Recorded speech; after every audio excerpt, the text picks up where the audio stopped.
Hello everyone, I'm Brian, and today I'm going to be reacting to... Alright, another like, I'm up to 1 now. I'm reacting to Why is Technological Advancement Not Making Us Happy? By Gaur Das. Oh, another one. 2 likes, alright. I don't know why that is, that's very strange, because all these likes that are popping up on my phone, oh my gosh. I am down to 1 again, that's not good. Anyways, let's hear what he has to say about it. CC's on. Someone has asked a question, why is technological advancement not making us happy?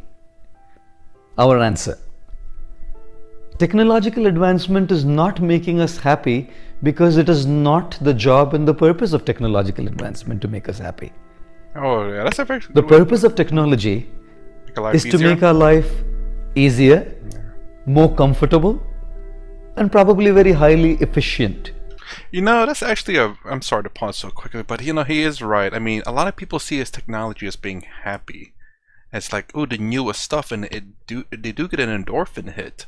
But strangely enough, it's very strange. I guess I've never... I wouldn't say never, but maybe never actually never thought about it as technology not make us happy. Because I fall for this illusion too that the newest phone, and you know, it's like, oh, that's so cool, you know, and then there's things about it like, oh man, there's so many bugs in it. It's like, oh, it's so slow, it's making you unhappy. There's objects that are making you happy and unhappy, and it's kind of I mean, I see it, but it's still, it was so, I guess we were so kind of trained in a way to see new things, new objects as happiness. It's really strange. Again, I think I did see it, but it never came so clear as whenever he spoke it. Obviously, I knew that, you know, newest and greatest things don't really make you happy, but it's like in the back of my mind and never really in the forefront. Let me give you an example. If we get a high-tech car, the car can offer us very high comfort. It can offer us high efficiency in terms of speed with less fuel consumption. It probably might even offer us a very high status. One could be sitting in a super sophisticated upmarket high-end car and still be completely miserable. And therefore, someone said, I know that the car can't make me happy, but isn't it better to cry in a Bentley than in a Honda City? Ladies and gentlemen, we're not against the fact that technology offers us incredible, efficient systems to live comfortably, and we should use them. At the same time, spiritual wisdom teaches us that we should take the responsibility for our own happiness on ourselves. The onus is with us. Let us not pass the responsibility of being happy to a car, or to a house, or to a gadget, or to money, or to other people, or to situations. Let us take the responsibility of being happy to ourselves.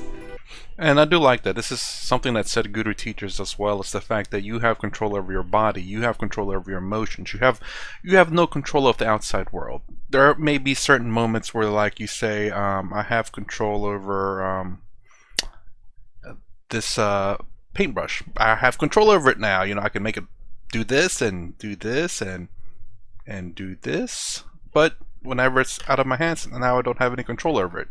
So all the controls, like, again, this goes back to the temporary thing. All the controls that we have in the world is temporary, and that goes along with the body, man. That's we say that the world is temporary, emotions are temporary, which is very true, and even the control, now that I think about it, is temporary.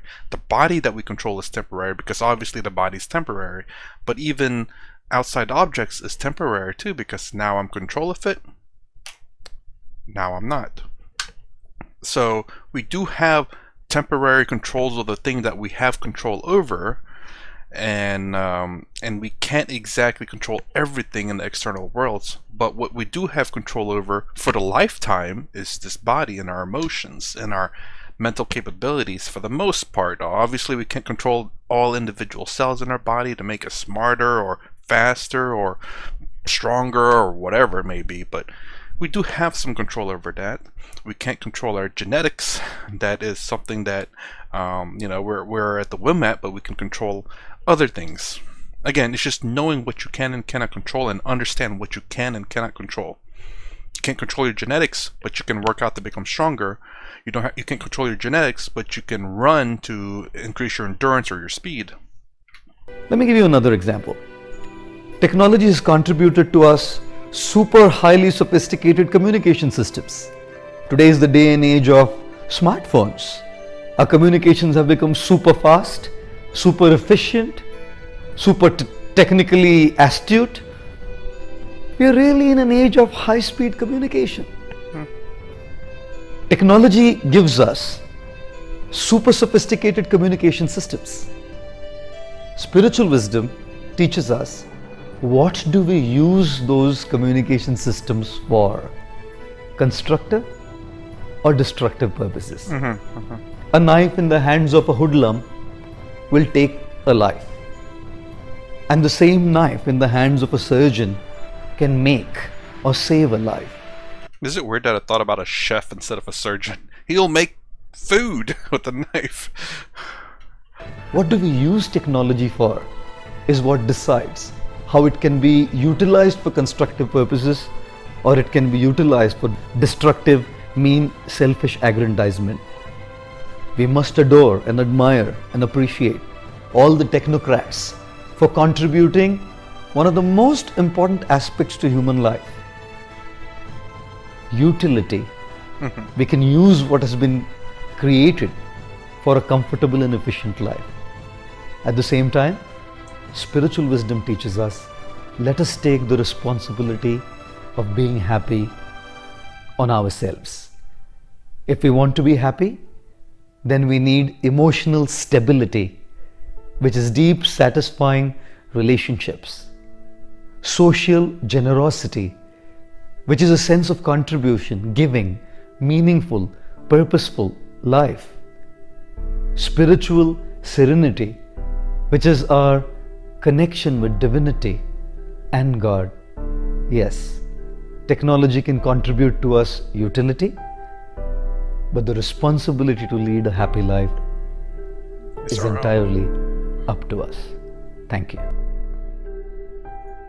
I will say, yes, much like I say in some other videos, that a lot of things, I don't know if everything is it, but a lot of things in our lives are tools. What are tools? Tools can be used for good or bad. I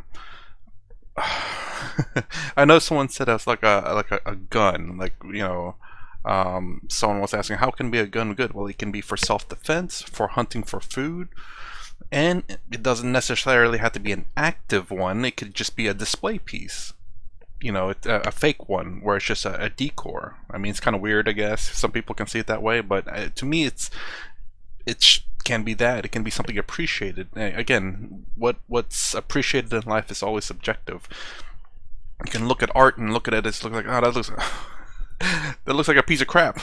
Then someone else is like, oh, that's $1 billion worth, What? It's just a banana on the wall. It's $1 billion worth, though. Now there are, if you look it up, I think there was a pickle that was stuck on either the ceiling or a wall, and it was worth a lot of money. Well, they put it up for a lot of money. Now, whether it's sold or not, I don't think it's sold. But it's kind of funny though. I think they did it as a meme, but I think it's for real. And because there was I think a banana peel that's laying on the ground in an art museum, and or stuck to the wall, and they called it art. And I think they would switch out the piece once it starts to deteriorate just to keep it fresh. Again, things are very subjective in this world too. Art, anything that's art, music, painting art, movies, TV shows, all subjective. And look, more power to them to sell a peel of banana for $1,000. I'm sure I could find some at Walmart or some grocery store, eat the good part and sell the peel for $1,000. But yes, anyways, most things can be used for good and bad. And I consider a lot of things tools. Again, you can use like someone's emotions for good and bad, which can be a very manipulate people's emotions or to inspire them. Good and bad. There's always, I guess, it seems to be very just one or the other. Of course, there's a spectrum in the middle of how good or how bad something can be, but nonetheless, it's still overall a good or a bad thing. Is there neutral things? I don't know. Maybe. I'm sure, probably, but I don't know. Anyways, that's my reaction to why is technology... Oh, there's another like. Hold on. All right. Down in the... so that's my reaction to why is technology and advancement not making us happy by Gaur. If you like my content, please consider subscribing. Thumbs up, thumbs down below. Thanks for watching. I'll see you in the next vid.